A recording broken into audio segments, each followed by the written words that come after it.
Baik, kalau kita lihat memang salah satu ya isu yang paling hangat sekarang ini ya, ini isu global ya, ada perang tarif antara Amerika Serikat dengan Cina dan juga negara-negara lain ya yang menjadi mitra dagang Amerika Serikat, termasuk juga Indonesia. Dan Donald Trump ya telah menaikkan tarif ya negara-negara impor ya, importir. Yang paling besar itu adalah Cina ya, karena Cina ini salah satu atau bahkan satu-satunya negara yang melawan gitu. Jadi tit for tat. Jadi ketika Amerika Serikat Donald Trump menaikkan 10% ya, kemudian berikutnya 10%, Cina membalas 15%. Amerika marah naikin lagi menjadi 50%, Cina juga membalas gitu. Kemudian Trump marah lagi dinaikkan 125%, Cina juga membalas sampai 145%. Gitu. Kata Cina cukup ya, kita nggak bisa melayani orang gila gitu. Dampak dari kebijakan perang tarif ini ya, kemudian memaksa banyak negara untuk melakukan negosiasi ya, termasuk Indonesia.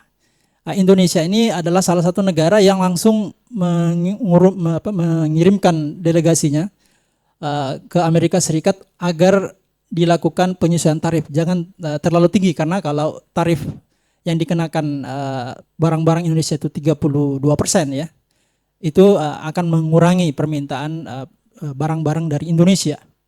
Tapi yang lucu ya, ketika delegasi Indonesia ke Amerika bukannya diturunkan, malah dinaikkan. Ya. Dan Trump ya menginginkan kalau mau diturunkan beberapa barrier atau hambatan-hambatan tarif yang menghambat masuknya produk-produk Amerika Serikat ke Indonesia, seperti kedelai, ya, kemudian daging, ya, termasuk juga LPG, itu harus dikurangi. Makanya Prabowo itu begitu mendengar keputusan Trump, itu langsung meminta ya agar kuota-kuota impor itu harus dihilangkan. Maksudnya kuota itu kalau tidak dibatasi, misalnya impor daging itu maksimal 500 ton gitu. Karena kalau lebih dari 500 ton, maka ini menghancurkan pasar daging domestik. Nah, ini yang dikeluhkan oleh Amerika Serikat. Jadi nggak boleh ada pembatasan-pembatasan seperti itu gitu. Dia menginginkan agar barang Amerika Serikat itu lebih mudah masuk ke Indonesia. Ya. Kemudian juga gas ya, LPG nanti semakin banyak yang akan diimpor dari Amerika Serikat dan seterusnya gitu. Ya. Ini menunjukkan bahwa Indonesia memang sangat lemah ya di hadapan Amerika Serikat, tidak seperti Cina yang melawan gitu. Ya, ini bisa dibedakan ya negara yang kuat dengan negara yang lemah gitu.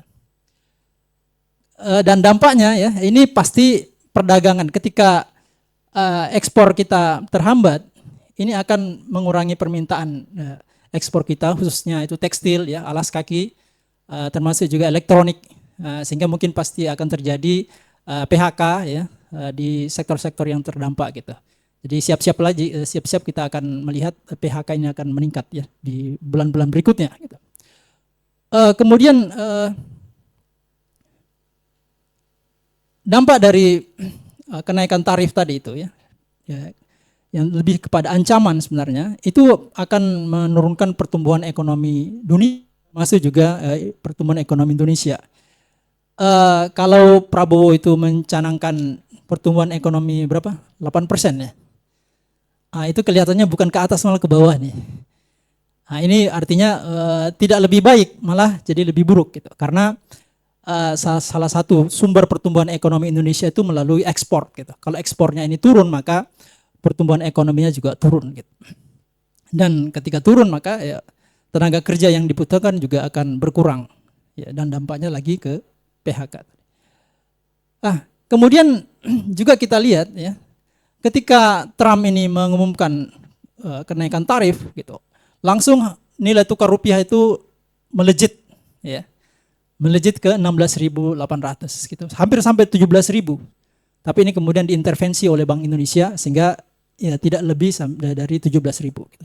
Tapi di pasar itu sudah hampir 17.000. Dan konsekuensinya ya, kita lihat harga barang-barang impor pasti lebih mahal gitu. Karena kita mengandalkan misalnya kedelai, ya harga dolar makin kuat, ya, rupiah melemah sehingga lebih mahal kita mengimpor kedelai. Kemudian juga pada saat yang sama karena negara kita banyak berutang, gitu, ya, sebagian dari utang dalam bentuk dolar itu falas, kemudian juga swasta menggunakan utang luar negeri, maka otomatis utangnya itu sebenarnya tetap gitu, tapi karena nilai kurs melemah, otomatis utangnya meningkat gitu. Nah, yang ujung-ujungnya bunganya juga naik. Gitu. Nah, ini kita lihat memang nilai tukar rupiah dari tahun ke tahun ya, tidak semakin baik tapi semakin buruk gitu. Jadi rezim manapun ya, mulai dari khususnya di era Jokowi ya, ini terjadi pelemahan dolar rupiah yang sangat signifikan. Gitu. Kemudian berikutnya ya dampak tadi dari memburuknya perekonomian domestik, ya, pemerintah mengalami kesulitan pembiayaan, ya. Karena kita tahu bahwa APBN kita itu sekitar 80% itu lebih 85% itu mengandalkan pajak. Ketika ekonomi ini mengalami pelemahan, ya, misalnya ekspor itu turun, ya, penjualan industri-industri manufaktur itu turun, akhirnya pendapatannya turun dan pajaknya juga turun, gitu. Nah, maka solusinya adalah meningkatkan utang, ya. Jadi pemerintah tahun ini dalam 3 bulan terakhir ini sudah menambah sekitar 250 triliun. Dan konsekuensinya ketika utang ini bertambah, bunganya juga naik. Jadi sekarang itu sudah sampai 9.000 triliun. Dan kalau Bapak-Bapak melihat, ya, para statistik kan lihat bahwa sebenarnya pembayaran bunga utang itu sudah paling tinggi, Pak. Ya, sudah 500 triliun lebih. Jadi lebih tinggi daripada subsidi, ya, lebih tinggi daripada bansos dan seterusnya.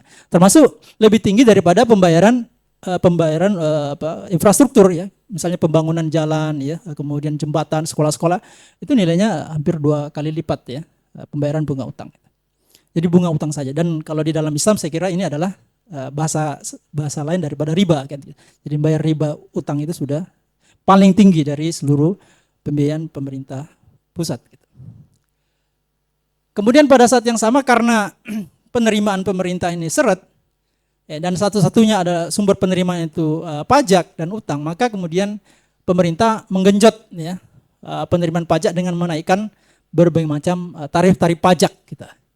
Yang kemarin PPN hampir naik 12%, ya, tapi karena didesak untuk ditahan, ditunda. Jadi siap-siap Bapak ini 11% ke 12% ini akan naik, ya, tapi nanti menunggu momentum yang tepat gitu.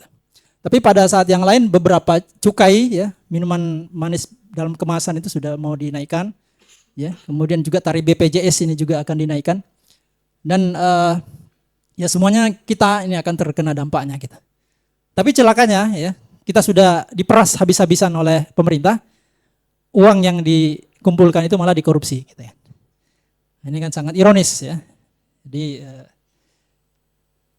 kemudian yang lain, ya, kita juga melihat rakyat kita yang mau berusaha tentu saja membutuhkan modal kita. Tapi suku bunga di Indonesia itu justru semakin lama semakin mahal, ya, suku bunganya semakin tinggi. Akhirnya banyak rakyat yang tidak bisa meminjam di bank karena kolateral, ya, karena dia harus ada jaminan dan seterusnya. Akhirnya larinya ke pinjol, ya. Banyak sekali rakyat kita terjebak pinjol. Nah, di sini ada data tahun 2023, ya. Hampir separuh dari rakyat di Indonesia. Jadi kalau ada 10 orang, 5 orang itu pinjol gitu, atau 4 orang itu mengakses pinjol. Dan bunga pinjol itu enggak tanggung-tanggung, Pak, ya. 1 bulan itu 9%. Bahkan kalau ilegal itu bisa sampai 10 sampai 20%. Jadi bayangkan Bapak punya penghasilan 1 juta, ya 200.000 itu habis untuk bunga. Dan ini dilegalkan oleh OJK. Jadi OJK itu dulu kan tidak dibatasi. Akhirnya OJK membatasi per hari itu 0,3% bunganya, nggak boleh tinggi-tinggi. Jadi OJK itu menetapkan bahwa boleh mendirikan lembaga finance, ya, dalam hal ini pinjol, tapi bunganya maksimal 9% per bulan. Luar biasa, ya. Untungnya aja belum tentu 10%, kan. Dan di situ datanya menunjukkan bahwa, ya, hampir 40%, ya, rakyat kita itu 1 sampai 3 kali meminjam dalam sebulan. Jadi berkali-kali gitu. Nah, di saat yang sama kita juga melihat bahwa biaya pendidikan juga semakin mahal, ya. Kemarin tahun lalu ada demo UKT yang itu terjadi di berbagai macam universitas, ya. Dan juga biaya kesehatan, ya, biaya kesehatan yang semakin tinggi, ya. Padahal sebenarnya kalau kita hitung-hitung, Pak, ya, biaya kesehatan itu biaya pendidikan, ya, itu cuma ya kalau digratiskan, ya. Kalau seluruh anak SD, SMP, SMA, ya, perguruan tinggi, ya, kemudian swasta atau yang negeri digratiskan, ya, karena kan ada BPS itu selalu melakukan survei berapa biaya per siswa per tahun gitu, pengeluarannya segini. Itu kalau dikalikan dengan total siswa dan mahasiswa itu cuma 300 triliun. Ya. Bayangkan dibandingkan tadi bunga utang berapa, 500 triliun gitu. Kalau kita hentikan pembayaran bunga utang selesai nih kan. Sudah tidak ada lagi rakyat yang tidak sekolah gitu. Di kampung saya itu di Depok itu Masya Allah bebannya anak sekolah tuh, anak usia sekolah nggak disekolahkan. Kenapa? Karena orang tuanya tidak mampu membayar uang pangkal gitu. Meskipun ada bos gitu. Rumah sakit apalagi, ya, rumah sakit. Berikutnya, meskipun ya kita kaya sumber daya alam dan investasi di sumber daya alam itu sangat pesat, ya, beberapa tahun terakhir termasuk di nikel, itu tapi yang terjadi malah ironis gitu, karena provinsi-provinsi penghasil nikel, ya, seperti Sulawesi Tengah, Sulawesi Tenggara, ya, kemudian juga penghasil emas seperti Papua, kampungnya Bung Rocky ini, itu angka kemiskinannya paling tinggi gitu. Ya, jadi angka kemiskinan kemarin itu saya tahun lalu, ya, saya melakukan survei ke Sulawesi Tenggara. Ya. Di sana kan masif tambang-tambang nikel yang kemudian seluruhnya, ya, hampir seluruhnya itu masuk ke smelter-smelter Cina. Dan yang terjadi adalah ketika mereka melakukan penambangan itu masalah AMDAL itu nggak digubris. Akhirnya mereka menambang di gunung, ya, hutannya dibabat, ya, banjir hujan, akhirnya banjir, airnya sampai ke laut kan. Kan di sana masyarakatnya nelayan. Mereka nggak bisa melaut nih kalau karena airnya kuning begini, Bu. Kemudian biasanya mereka itu kalau ambil air cukup dengan sumur. Mata air sana jernih sekali. Ya. Tapi ketika ada tambang, maka mereka itu harus beli air, Pak. Jadi sudahlah pendapatan dari nelayannya itu berkurang tajam, biayanya juga tinggi karena kan harus membeli solar yang lebih banyak kan, karena harus lebih jauh gitu. Pada saat yang sama mereka juga harus beli air. Coba bayangkan, belum lagi biaya sekolah, biaya kesehatan tadi yang mahal kan. Mereka kena ISPA, ya. Polusi yang sangat tinggi gitu. Jadi bukannya investasi ini membuat rakyat kita semakin sejahtera, justru malah menjadi semakin menderita. Nah ini fakta ini, ya. Coba kita lihat, ini 3 desa kesulitan air gitu. Dan air ini kan esensial gitu. Ya. Dan ini saya kira sudah banyak dibahas, ya. Jadi bahwa memang kekayaan alam kita ini tidak dikuasai oleh rakyat, tapi dikuasai oleh para taipan-taipan yang bekerja sama dengan penguasa atau bahkan yang membikingi penguasa. Bahkan kalau di Kalimantan Timur itu sekitar 75% dari total luasnya itu sudah dikapling-kapling, ya, dari bentuk HGU untuk tambang ataupun untuk perkebunan kelapa sawit gitu. Jadi disisakan itu cuma 25% untuk perumahan, ya, untuk fasilitas umum dan seterusnya. Dan juga terjadi pada nikel, ya, kemudian juga batu bara dan sebagainya gitu. Jadi rakyatnya hanya dapat sisa-sisanya saja. Dan yang terakhir adalah memang penyebab dari semua itu karena memang negara kita sejak dulu, ya, sejak Indonesia merdeka sampai sekarang ini menganut sistem kapitalisme di mana ada yang disebut free will, ya, kebebasan untuk bertindak, termasuk kebebasan untuk menguasai barang dan jasa termasuk sumber daya alam. Jadi individu diberikan kekuasaan untuk mengeksplorasi apa saja yang dianggap bernilai, sementara peran negara itu diabaikan gitu.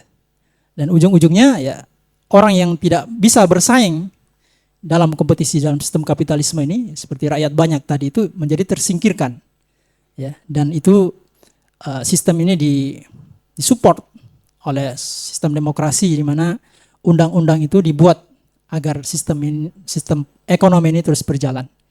Dan ya kita lihat hasilnya, ya, tidak semakin baik tapi semakin pengen rusak.